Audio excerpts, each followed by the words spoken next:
Máme tu haul zo Spokoboxu a Spokojný pes. Prvé som sa musela obuť a hodila som na seba vestu. A išla som.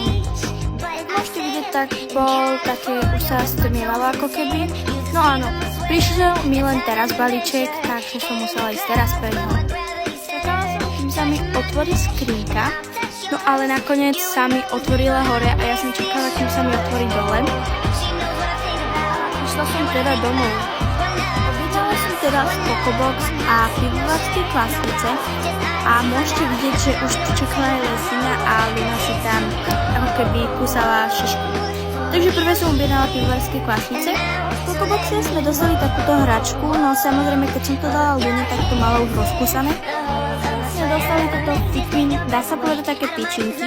Potom túto maškrtu Wolf, dá sa povedať, že tiež také tyčinky, alebo proste nejaké, neviem jak sa tomu hovorí. Potom som dostala aj kráľačie uška, ďalšie Calibra Joy na tréning, čo sa veľmi hodí, lebo trénujem Lunu aj Lesy. Potom som dostala takéto kuracie prsia, no ne ja, ale Lesy a Luna.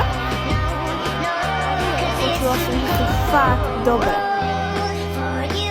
Posledne som dostala takéto zase pamlsky a je to, že Lucky Bites, alebo jak. A posledné som dostala túto konzervu od značky Wolf, no, neviem to prečítať, pardon, s kačkou a s morkou. A to bolo všetko, tak ahojte!